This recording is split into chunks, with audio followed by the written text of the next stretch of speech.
Guna memelihara kerukunan dan nilai kebangsaan serta menyamakan persepsi terkait isu yang berkembang saat ini, pemerintah Musi Banyuasin mengadakan seminar silaturahmi dan pembinaan komunikasi sosial di Aula Kodim 0401 Musi Banyuasin.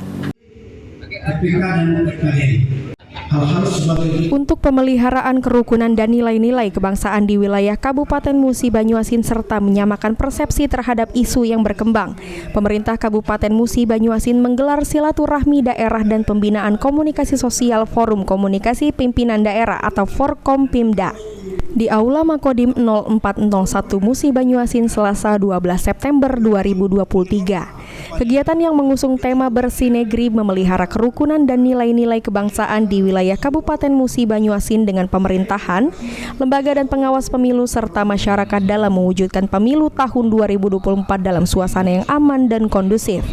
Dibuka secara langsung oleh PJ Bupati Musi Banyuasin Dr. Andes Haji Apriyadi. PJ Bupati Musi Banyuasin mengatakan kegiatan silaturahmi ini rutin dilaksanakan setiap tahun sesuai amanah dari undang-undang.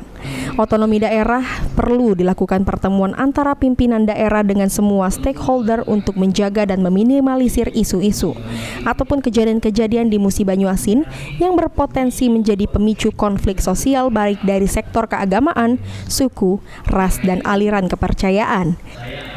Apriyadi juga menyampaikan ada 3 isu penting yang menjadi perhatian bersama di Kabupaten Musi Banyuasin, yakni kebakaran hutan, kebun, dan lahan atau karhutbunlah, kenaikan harga beras, dan pesta demokrasi, yang bukan saja menjadi tugas pemerintah Kabupaten Musi Banyuasin, tapi juga seluruh pemangku kepentingan dan masyarakat Musi Banyuasin.